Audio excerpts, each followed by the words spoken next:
We are here to kick off what we know is going to be a tough uphill battle on behalf of the women of New Jersey to maintain access to health care.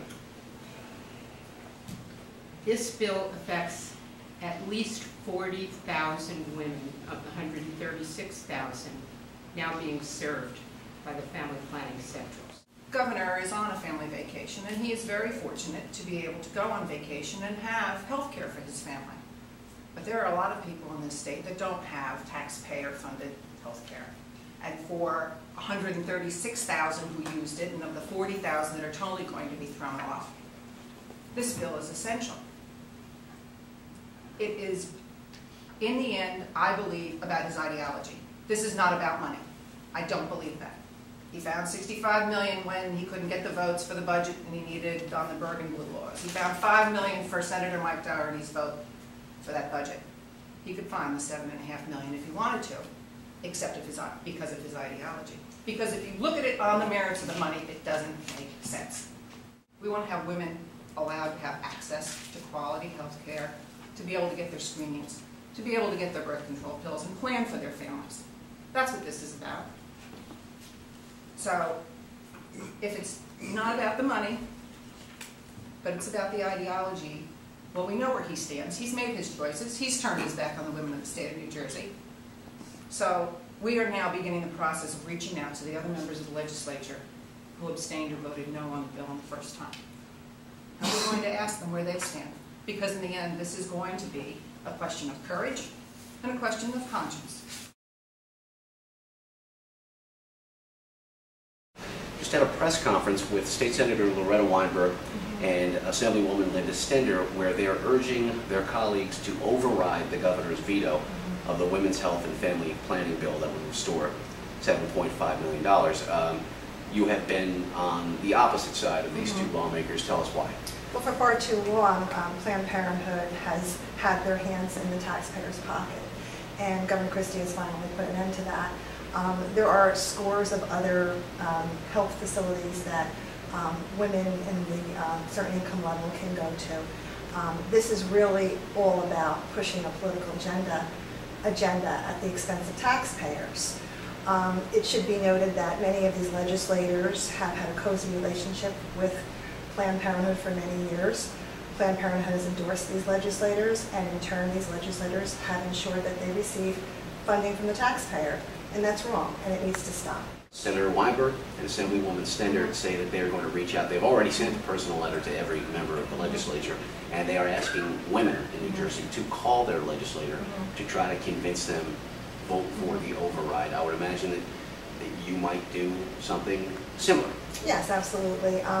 You know, we're obviously mobilizing people to be informed on this issue, that this is taxpayer money, it is public money, and that it really is all about certain groups, people, legislators pushing a political agenda that have had a cozy relationship for far too long with Planned Parenthood. Who don't know. I know that there's been a lot of information that's being put out there by you know, certain groups, of course, the people who want this.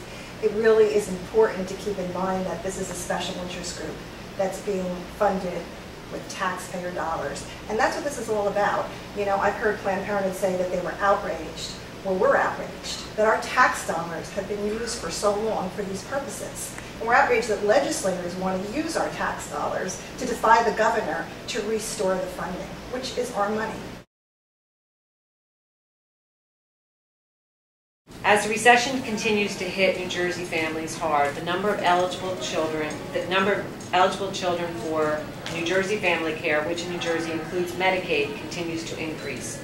And despite the recession, New Jersey is well on its way to meeting our state mandate of the New Jersey Health Reform Act of 2008 to enroll all children in health insurance either through private or public means. So we would encourage all our congressional delegates to vote in favor of the expansion of FMAP because it is critical that these children continue to have this health insurance, get the preventive care, stay healthy, and stay in school. 15% of New Jersey seniors have incomes below $15,000 a year. So you can see there's a big gap between what they have as income and what they need to cover their basic expenses.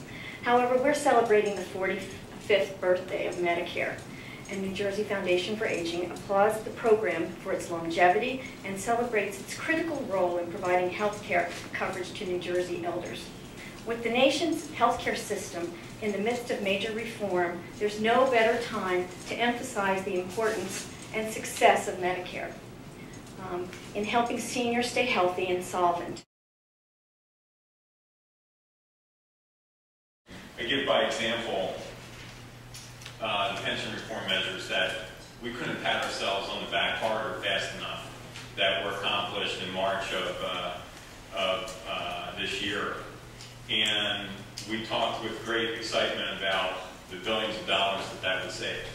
And then literally as the months went by and the budget progressed, no payment was made to the pension, and all of the rightful progress that was made in pension reform was immediately wiped out, in fact added to the burden by the failure to make that payment. The governor is, again, rightfully so, talking about further pension reforms. And those pension reforms are critically important because the system, while broken, is not irreparably broken.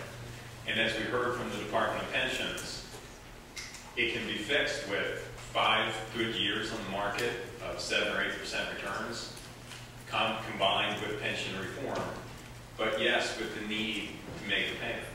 And I think that we can't lose sight of the fact that there are many components to this, and as we are now talking about further reforms that the government wants to get to in September that I support, that we've advocated for, the reality is unless we understand how severe the problem is, we can't address it and we can't fix it. We have to face up to the obligations that part of that solution is going to be irresponsible. I just think that maybe we should look in the mirror, maybe we have to look forward, and it is going to take, I really believe, just a total change in the way that we do budgets and the way that we appropriate money and the obligations that we create.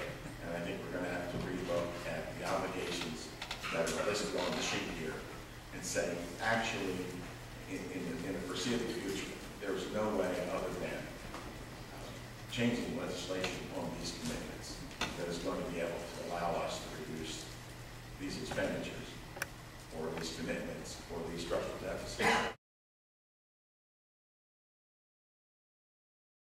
This discussion is long overdue on how we can improve the state of New Jersey as a whole. This is not about a region. This is about jobs. Very important jobs. It's not about horse racing. It's about jobs. It's not about casino gaming. It's about jobs. You know, all areas of the state need to win here. The Hansen report troubled me the most because there was a clear winner and loser product.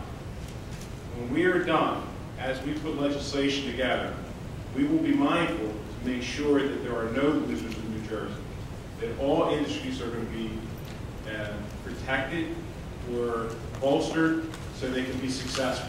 I am very concerned as this report was issued. It was a one-sided report. We need to get beyond that. I am going to keep a very open mind. Have I been frustrated over the years? I've supported the Atlantic City casino industry.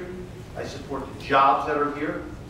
I support, of course, all of our friends from the building trades who are here. I support them across the state. We need to do more. This is about jobs.